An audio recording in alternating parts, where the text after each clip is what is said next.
Morning, everybody. Welcome back to our next episode of the ACS CAN Network program. I'm Doug Fleur. I'll be your host again this month, the Executive Medical Director at St. Elizabeth for Cancer Services. Today, I'm psyched to have a friend and a longtime colleague joining us to talk about one of my favorite topics. So thank you all for joining us. We're going to be talking about precision medicine today, and we have one of the best experts that I have ever worked with, one of the brightest people I've ever worked with. Don't let that go to your head, Jamie, but we have Jamie Grund here today. She works here at St. Elizabeth with me. Jamie has a bunch of hats that she wears here at St. E's, including clinical genetic counselor, which is what she's done for the majority of her career. Jamie distinguished herself pretty early as having a big brain and really has some visions that I think we're lucky to have. So she has a dual role here, not just as a genetic counselor, but she runs our Center for Precision Medicine and Genomic Health, as well as our breast cancer programs here at St. E's. It's a pretty big plate, and somehow she seems to carry it off with aplomb. So Jamie, I'm very glad to have you here, especially since you are going to be racing around and packing for your vacation tomorrow morning. So thanks for joining us right before you leave the country for a while. So absolutely happy to be here. Thanks. Yeah, well, let's start at the very beginning, right? You found yourself along this circuitous path where you're in charge of one of our major initiatives here in our program, not just cancer, but across the system. Tell us how you got to genetic counseling in the first place, and then we'll start to unravel this stuff a little bit. Ooh, how I got to genetic counseling in the first place. So I'm sort of a dinosaur in the field. So when I started, I spent, I think, the first 5 years of my career explaining what genetic counseling is, because it was so new back in the early 90s that every time I'd say I'm a genetic counselor, they would say, what is that? And I'd have to explain, this is somebody who works with people. So I learned about it just in undergraduate. I was sitting in a class thinking I was probably going to go to med school because that was sort of my interest was medicine. But it didn't always feel like the perfect fit for me. And I was in a genetics course, and they said there's this kind of new field, and it's called genetic counseling. And it's where you take the science of genetics, but then you learn to communicate that to the human, and you apply it to their life. And there's a lot of psychosocial issues that can obviously come along with that, because it involves families and things that can pass through. And I remember I wrote it in my notebook. I wrote down genetic counseling, and I circled it and I doodled around it. And that from then on, I just became fascinated in how I could take something that sounds like voodoo or a different language and translate it to apply it to a person's personal life. It's been amazing to see it blow up. I can remember the stuff that I learned in genetics in college as a pre-med student. My current pre-med student daughter covered in like 3 weeks, because they know more now. And Right. The things that we thought we were we were brilliant to understand is now rudimentary stuff being taught in high school biology, and the field is evolving rapidly. So that takes us maybe a little bit more to more future state. Tell us a little bit about how you got into precision medicine and what that means to you in your current life. Well, I think, a couple of years ago, maybe 3 to 5 years ago, you started hearing this word precision medicine, and it was popping up in the media and it was popping up everywhere. And, that the same thing happened here in our health system. What is this new kind of way of thinking that's called precision medicine? And our, administration, including you, sort of pulled together a group to say, what is this and how can we apply it?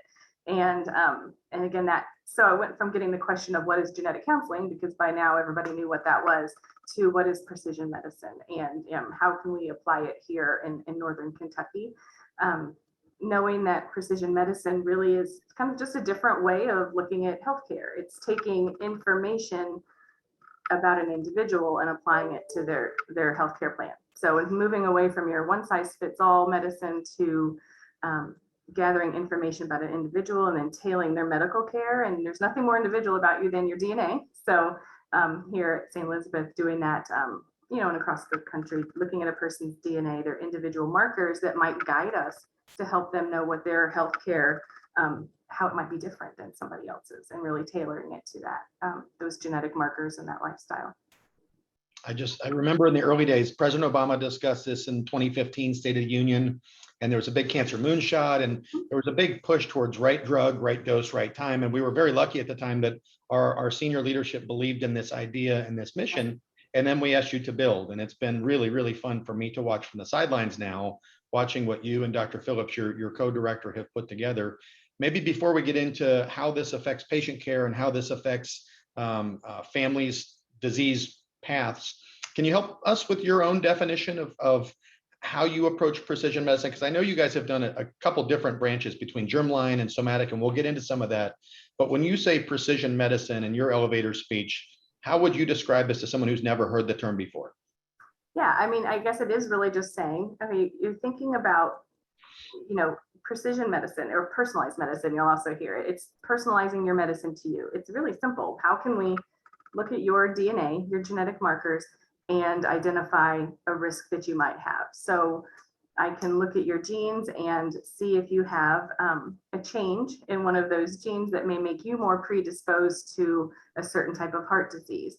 And then knowing that having that power to be able to now tailor your care plan to that specific risk. So if you have this risk of, let's say, a colon cancer, it comes up in your genetic profile that you have this increased risk of colon cancer, you wouldn't be that person that starts their colonoscopies at 50 and does them once every 10 years. That would be what everybody else gets. That's your one size fits all. But with precision medicine or personalized care, you can say, well, this person actually needs something different.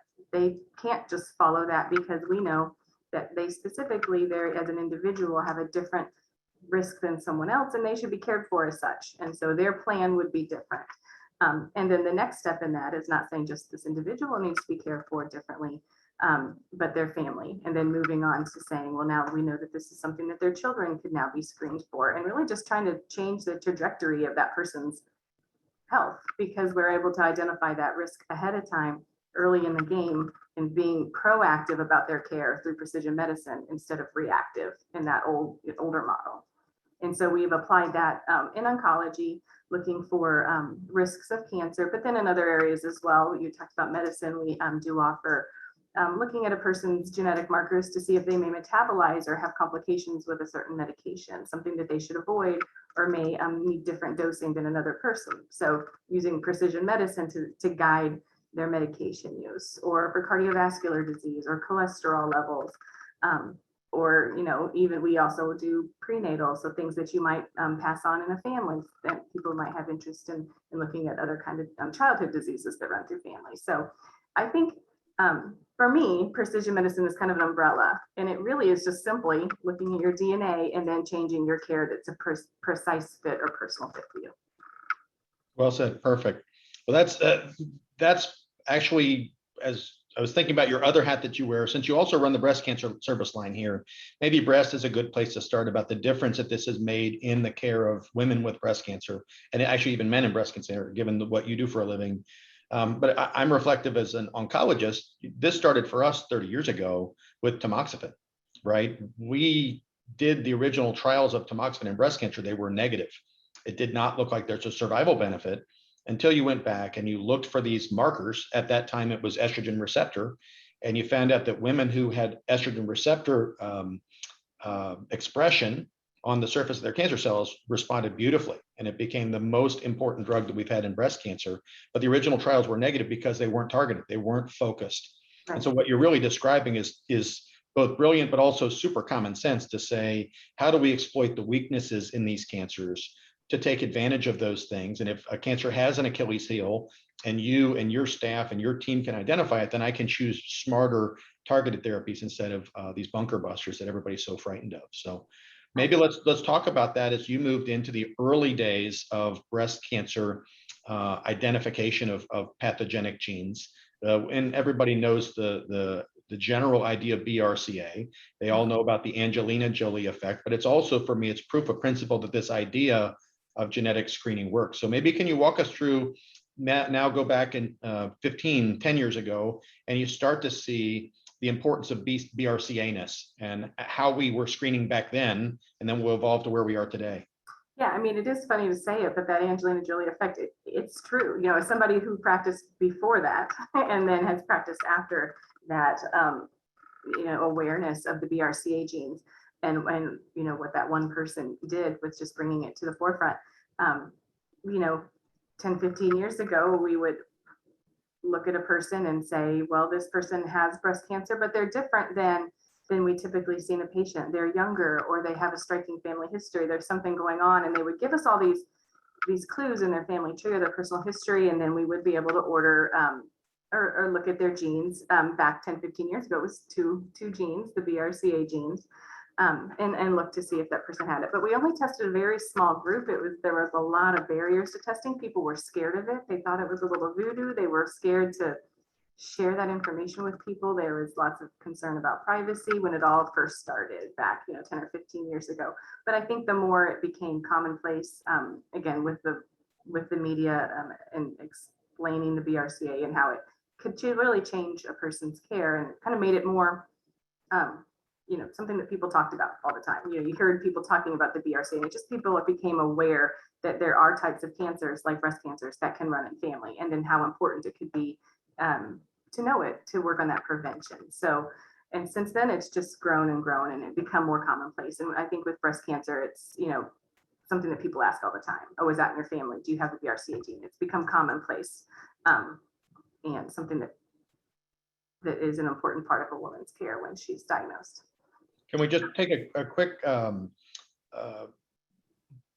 exploration of that? We have a wide audience here, and not everybody understands some of these things that we're talking about. How would having a gene like that predispose you for cancer? And what are the risks? Say, if we take specifically BRCA as our example, as our sort of prototype for pathogenic genes, how does that happen? Like, so you get this thing and they hear, oh, you have a BRCA mutation. Why is that a bad thing? And how does that manifest in a woman's body? Well, the question you get all the time is cancer genetic? And so the answer is always yes. Cancer happens because there is a gene changes that occur in a cell.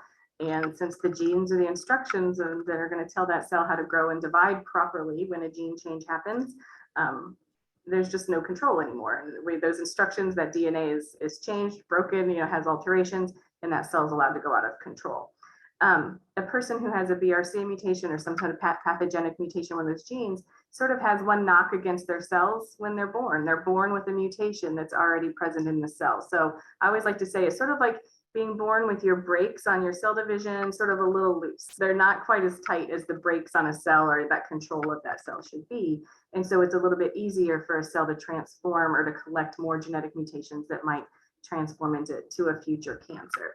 So a person with an individual that has a cancer gene, they call them, or those pathogenic changes, it doesn't mean they're going to get cancer in their lifetime, but it means their cells just don't have as strict of a control in their division as a person who doesn't carry one of those changes. And so they are more predisposed or have a higher lifetime risk of that second event or something happening in their lifetime that they develop a cancer. So many times we do get the clues. We see that, wow, these people are getting cancer in their family more than we would expect. And well, it makes sense because they have this change that they're carrying, that they're predisposed. Or these people are getting diagnosed younger in life than we typically expect. We're seeing it in their 30s and 40s versus 50s, 60s, and 70s. Now, 10 or 15 years ago, we used those clues to say, these are the only people we're testing, because obviously if you have a gene change in your family, we would see it. We would see these these clues and they'd be present, and we would know who to test and who not to test. And I would say the biggest change since the initiation 10 or 15 years ago to now is that we've figured out we're not as smart as we thought we were. We used to think we could look at a family, we could look at an individual and say, well, this person clearly has a hereditary thing going on because look at them, look at their family. And this person doesn't because they're older at diagnosis. They're in their 80s or 90s. And that's more typical of what we would see of somebody that just develops a cancer just randomly through their life. And I think the biggest change is we've realized that hereditary cancers, things that are running in families, don't always give us those strong clues. And by following those really strict guidelines, that we might miss people. And that's the big change that we've made in our more recent testing, is that we've said, you know what, we don't want to miss these people. We want to find out who has this risk in their life, who needs this precision medicine, these precision plans. And for breast cancer individually, we have decided any woman that's diagnosed with breast cancer within our system is offered the chance to have this genetic testing done. It doesn't matter if she's 104 years old and it's the first cancer in the family, or if she's 35 and has a sister with ovarian cancer. We're going to offer that same hereditary test to both of those ladies because we don't want to miss either of those families. And study after study after study have shown us that if we keep our guidelines too strict, if we only test those young ladies with a striking family, a history of breast cancer, we're missing at least half of the ladies that we should be identifying to be able to alter their care. And so within the last couple of years, we've decided that we're going to be able to offer to test all women with breast cancer. And it's been striking what we've been able to find. And it's been really exciting to say, look at this, we would have missed all these women and all these families had we followed those stricter guidelines. And so we've been able to, within our precision medicine program, offer that test, offer that information and that power to those families. That's one of the things I love most about this is it's we've realized that there is there are cases being missed, and you have proactively said we're not going to let these families die, and that's part and parcel with who we want to be as a cancer program is prevention and screening work. And so I credit you for having the guts to fight for that, because that's not a standard of care nationally. It may be headed towards universal testing. And if we see more and more articles come out in the last 6 months, what you believed in 2 years ago is now being justified in the literature to say, wow, maybe we've been undershooting all along and you guys were ahead of the curve. So tip of the spear. Maybe to go back to your definitions and BRCA-ness and other. So guys, having these mutations is not sufficient for having a cancer for most of them. There are a few that are much more penetrant, but those are rarer. And she speaks about those second hits.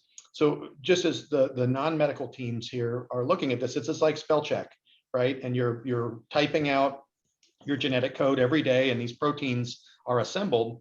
And if there's a misspelling and you don't catch it, it can cause a bad thing to happen, whether that be something with cholesterol or your aorta or a bad disease like cancer. The problem is, and what Jamie sees and what I see as an oncologist is, the more misspellings you make, the harder it is for spell check to catch it. And then the more mistakes we make in the food choices and exercise choices and alcohol and, radon and cigarette smoke and other, we acquire more mutations. And as we age, we're less talented at spell check. And so that's why you see the majority of cancers are people over 60 or people who've had time to acquire these mishaps that happen in their spelling. So that gets to some of the therapeutics I want to talk about as we get to the second half here, because we're starting to figure out how to use those to our advantage as well. Maybe before we get into that, since we've touched on the umbrella, can you tell the audience maybe the difference in what you're doing for screening for cancer and what I'm doing to look at the signatures genetically of tumors when we pick therapies? Just so they understand the difference between germline and somatic, because that's a very important distinction, and it's muddy for people that don't work in this space all the time. Yeah, and with that question comes up a lot. So when we talk about a hereditary cancer, that's looking at gene mutations that you were born with. So something that was passed to you, you already had a misspelling in one of those cells at birth, and so it becomes a little easier to accumulate misspellings future in your life to a point where you develop a cancer. That's important to know, because when you have this gene change, it's not just, it's in every single cell of your body, including your little egg cells and things that you can pass on to the next generation. So the hereditary things are important to know for yourself and your lifetime risk, and then the chance that you could pass it, or the chance that your brothers or your sisters, aunts, uncles, cousins have it as well. That's very different than what we do with tumor genomics, because that's sort of going back to, yes, all cancer is genetic. Tumor genetics, we know that every single tumor that we look at is going to have gene mutations in it. That's what happens. That's why it's a tumor cell to begin with. And so, let's say a person carries a BRCA mutation. We would expect, we look at their tumor, yes, it's going to have a BRCA mutation, but it also has a lot of other mutations. Those are the other hits against that cell in the control mechanisms that finally had it make that transformation into a cancer cell. And the therapeutic side of it is, let's get that signature. Let's see all that went wrong with this particular cell, all the little changes and misspellings that happened. And now let's take our treatment that has been developed to treat that one particular gene mutation. So instead of throwing the same bomb at every breast cancer, we'll say, well, let's look at this breast cancer. Let's see what went wrong with it. What treatments have we developed that treat that cancer, that gene mutation, not just that type of tumor? And so that's what your team does, is looking at those gene changes and saying, we know that we're, most of the chemotherapy drugs, most of the treatment drugs that are being developed are now, they actually have a molecular target. Were developed to pick a pathway that has gone wrong. So what we want to do is what went wrong And now let's select our treatments based on what actually went wrong instead of just throwing a blanket on it and hoping we hit it. And I think that's where we'll end up going in the future. We'll get the genetic profile of the tumor, or we're almost there now, instead of treating it, well, this is a breast cancer, it needs this medicine, and this is a colon cancer, it needs this medicine. We'll say, no, this is a tumor. Here's the genetic problem that happened with it, and here are the treatments that we have for that genetic problem, regardless of which part of your body it actually happened in. And so it's really, again, it's like personalized medicine to the level of a tumor cell. Here's what personally happened with your cell in your body, and then here's the treatments that have been developed, instead of picking and choosing or starting with the most common. Well, that one didn't work, let's try the next one. Well, that one didn't work, let's try the next one. Let's start with the one that was actually made for your tumor type.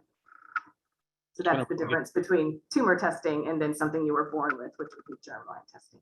That's when it gets really fun for us as the cancer doctor, because we're finally able to attack these things with some vigor without wrecking the whole system for the patient. And it's really, really enjoyable in the room to have these young, lifelong non-smokers with lung cancer who think they're doomed. It's actually, we've got really, really good tools to combat this. You have this exon 20 mutation in EGFR, and we can now use a targeted oral therapy. And many of these people are alive and well 5, even 10 or later years after that. So that's been super, super exciting from the clinical side to experience. And it's provided hope. I look at some of the people on this call, many of you work in this space. I see people who are involved with the liquid biopsy companies. I see a lot of people who are involved in some of the genetic angles. And it's to credit industry here for innovating and finding things that are smarter and better than we previously had. Maybe the next step of this, as we move through your umbrella, talk a little bit about how pharmacogenomics is making us even smarter. So we've talked about identifying the risks, and we've talked about identifying the targets. Once we've done that, there's one other step, which is how does the patient's body deal with the drug, right? So talk a little bit about what your program is doing on the pharmacogenomic side, because to me, that's where we're headed in the future. Yeah, so that's been fun too. And again, I think all of genetics and all this precision medicine is just a very simple concept. We know that we all are different and we all metabolize things different. And again, every function in our body happens because of the genetics that we have, these instructions. And so all of us have different instructions for the metabolism for different substances that enter our body, including drugs that we take or medications that we take. And so I use an example. We know that you may give, this is really how I break it down when I was just explaining it to patients quickly.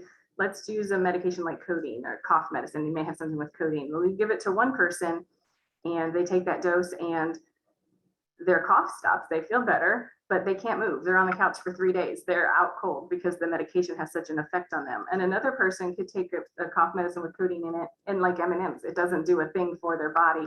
And we have been able to figure out, well, those two people have a different their genes are different in a way that they metabolize that drug differently. So you can give one person this medication, they break it down so quickly in their body, they metabolize it so quickly, they don't ever get the effect of it. And other people may metabolize it so slowly that it stays in their system so long, they have horrible side effects from it. And so that's oversimplified, but saying we all metabolize stuff differently. So how about we check, let's see how you metabolize something before we give you that drug. So that we can potentially get one for you that you won't have the side effects and you will get a benefit. Let's not give you a drug you're not going to benefit from because you can't metabolize it properly. And so we've been able to apply that across our system for behavioral health medications, for cardiology medications, pain medications, and then in oncology for certain chemotherapy. We know there are certain chemotherapy drugs that certain patients should absolutely not take because they can't metabolize them properly.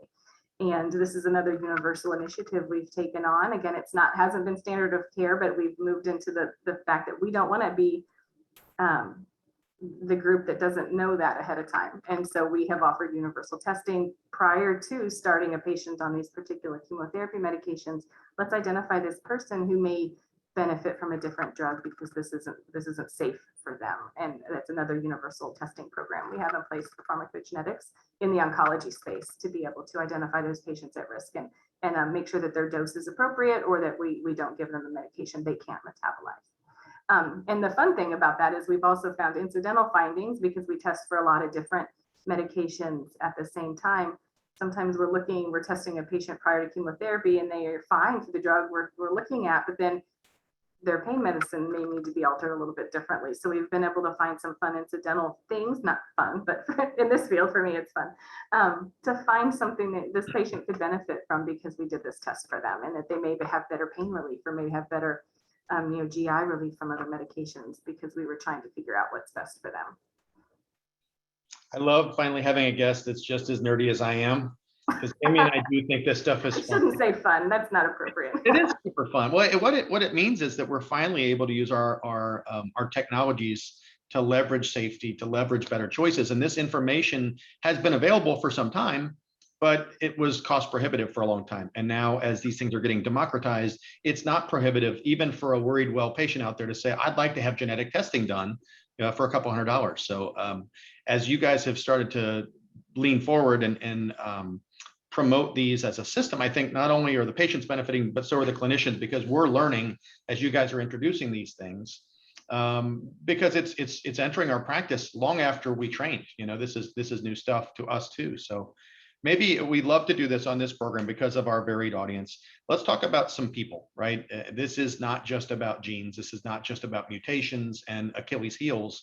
Can you share some personal experiences, some people that you've touched in your life with these discoveries? And I know of a few of yours. I know of a couple of mine that I talk about all the time because they're very moving, and I'm so proud of the work that you guys are doing. Talk about how this is affecting, maybe start on a broader scale. How often are you identifying a mutation in somebody who has a pathogenic gene who might not have been previously tested based upon insurance protocols or whatever? Yeah, so we have found, I can just use the small group of this breast cancer example. We're finding a mutation in these individuals in about 15% of the cases. So, which is higher. Before we were thinking we would have expected 5 to 10%, but we're actually picking up it's a little bit higher. So more than 1 in 10 patients we're finding has a hereditary risk or hereditary marker that then we could treat them and their families as well. As far as stories go, you could go on and on, but it's just so the ones that really touch me are the ones that we find. Let's say somebody who has a family history or somebody in their family, and we identify a genetic risk in them, and then they bring in somebody else in their family that's unaffected, just comes in to be tested just to find out their risk, and they also test positive for this gene. And then we work them through incorporating that into their care, and they decide to take the next step for maybe a surgical intervention, and they go and they have that organ, removed, or have a mastectomy, or to have a thyroidectomy, or whatever that is that we can, remove that tissue that may be at risk in certain situations. And then that person's diagnosed with cancer at that point. So they've come in as a completely healthy person. Imaging was normal. Everything was fine. They thought they were taking a preventative measure. And then when they do the pathology on whatever surgery that they chose to have, whether it was an ovary or a breast tissue or a thyroid or anything like that, and we look and that person had a microscopic cancer. And to me, I'm like, again, it's like, look, that was it. That's exactly what we were trying to do. This person had cancer and didn't know it, and we just found it. And we actually, when we look back, it's more common than you think. So it's something that we've been able, I think, the number I would throw out is I think about 1 in 20 of the patients that we've seen in the last year in our prevention clinic that we follow has had a find like that. So it's been incredible to say when we follow these people and they do what they decide to do for their prevention, and we have an early cancer diagnosed that wouldn't have otherwise been diagnosed for months, years, who knows. So that's been a really interesting finding. That's when it gets fun. So that's the power of these tools, guys. This information is available to patients. They've had these mutations likely since birth, most of them. And having this information has allowed them to make different decisions, ultimately saving their lives and potential lives of brothers, sisters, children, because you guys are asking those questions. So it's to me, that's critically important, that's where we move as a team, because those are people who never need a cancer doctor. Right? They were resected. That 23-year-old kid that had the gastric cancer gene, he didn't need chemo. He was found incidentally to have stomach cancer at 23 because somebody took a good family history and swabbed his dad's cheek, and he's now okay for the rest of his life because somebody thought outside the box. So that's why I love this team and what you guys are building. Let's talk a little bit about that prevention clinic, because that's also something new and something different. I've attended your pedigree tumor boards and your team approach to prevention. There are tons and tons of people out there, including many of our listeners here, who are worried because mom or dad had cancer in their 30s or 40s or 50s. And I'm one of them. You guys heard about that when I had Dan Flora on here. We talked about our mom being diagnosed before 40. Sure as heck, I did end up having a pathogenic gene, and Jamie found it for me, and I'm aware of it and watching for it. Tell us how the prevention clinic works, because those are not necessarily cancer patients. Yeah, so it's funny because our job is to kind of keep people out of this building. And so that was a question. You've been doing this for decades and telling people the news that they have this hereditary risk of cancer. The first question you often get is, well, now what do I do? I'm a perfectly healthy 30-year-old. What am I supposed to do about this information? How do I normalize this? And it's really something that they sort of floated around. And we would make all these recommendations and just sort of hand them, here you go, good luck with that. And we needed to do better. And so we developed this prevention clinic to have a home for patients to say, well, here's your information. Here's the risk that we know that you have in your lifetime. And here are the recommendations that we make. And now here's your care provider that's going to manage you. And we've developed a cancer prevention clinic with Dr. Brooke Phillips and Mallory Moscow. And that's their home now. And we say, here's the person that's going to watch your management moving forward. So the patients can come in, they can find out what the recommendations are for their particular gene change. We can order the imaging, make sure that they follow up, test their family members, and then see them back on a regular basis. Because the thing about genetics is it's a moving target. The recommendations for a particular gene in 2021 are going to be different than they are in 2027. We know this. It always changes. It always develops. We're always learning. And so having this home is critical because their physicians don't have time to know all this information. We need somebody who that's their job. And so the prevention clinic brings together, we have Dr. Phillips and we have Mallory and we have our genetic counselors and we have pharmacy that comes, and we all are keeping track and keeping up to date on the latest for each one. And so every patient that comes through the clinic has a full pedigree that's done. The genetic counselor weighs in on the family history, and we're able to say, here's their gene, here's the recommendations. And we think that these recommendations are good for this family because of this. And we're able to look at that as a bigger picture and come up with a family plan for this family that is really individual, and it's reviewed by everybody. And then those patients are then followed routinely in our care, and works together hand in hand with their primary care doctor to make sure that they're managed appropriately moving forward. And so it's been really, again, I use the word fun, but for me, it's been fun to watch that develop and watch those patients have that reassurance that we're not just letting them float around out there with their information, but that we say, here's your information, and now here's what we're going to do about it and how we're going to support you responsibly moving forward. I'm glad you mentioned that. Obviously, I should have said this earlier, but this isn't just about sending a blood draw or sending a swab of your cheek. You really, really need the genetic counselor to help you interpret the results in context. And I've heard you guys many, many nights listening to Justine, who's on this call, when she and I shared an office, the comfort that you guys are able to provide when you describe what this thing really means to the person, instead of their assumption that, oh, I'm doomed, and that's not the case. It's often these are very, very modifiable things, whether we do prophylactic surgeries like you mentioned, mastectomy, or taking the thyroid off, or that young guy's stomach, which is horrible to think about having to do, but having stomach cancer at 23 is even worse.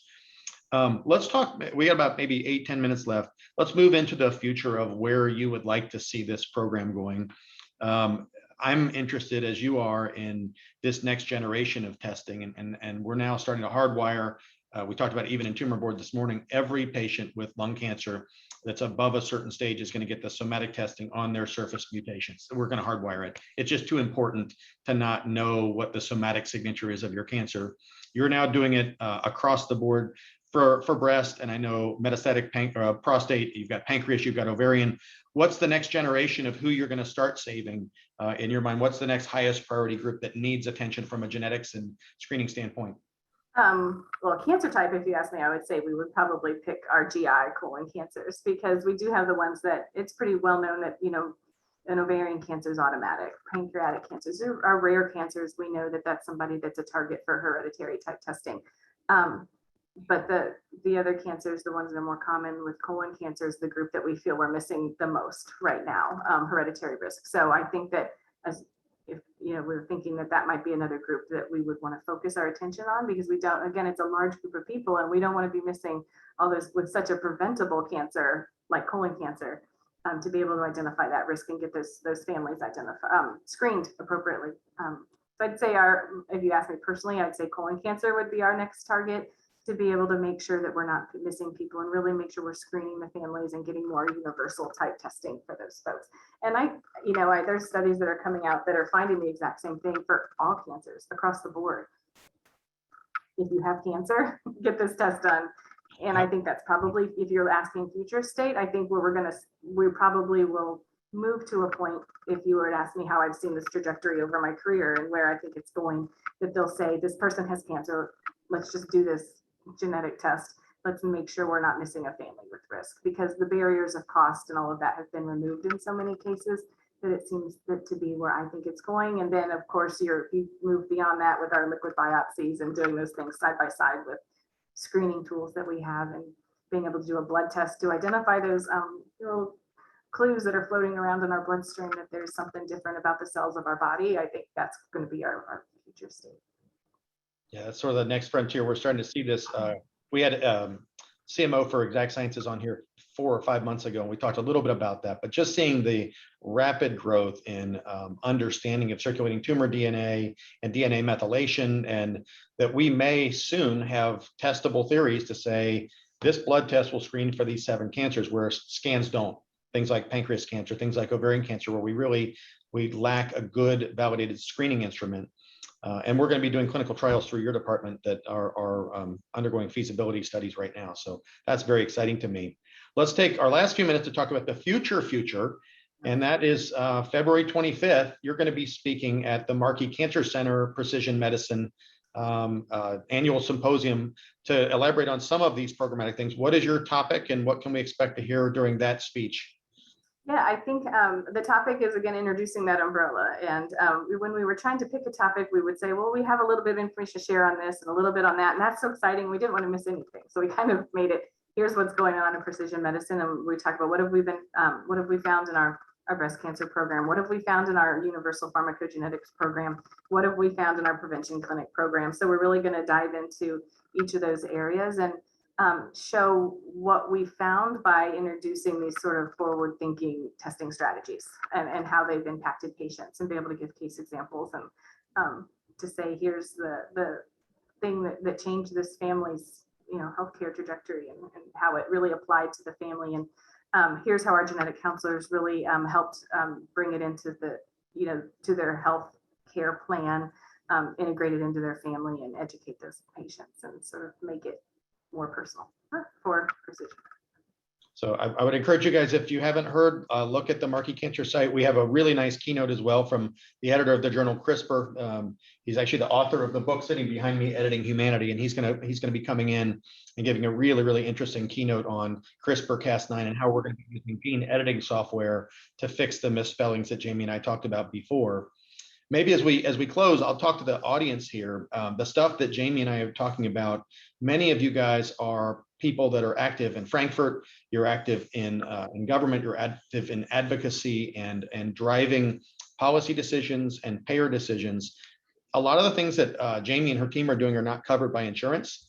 They're things that we do at cost, and they don't charge. And genetic counselors, they're really not dropping charges for this. This is something they're doing because they believe in it.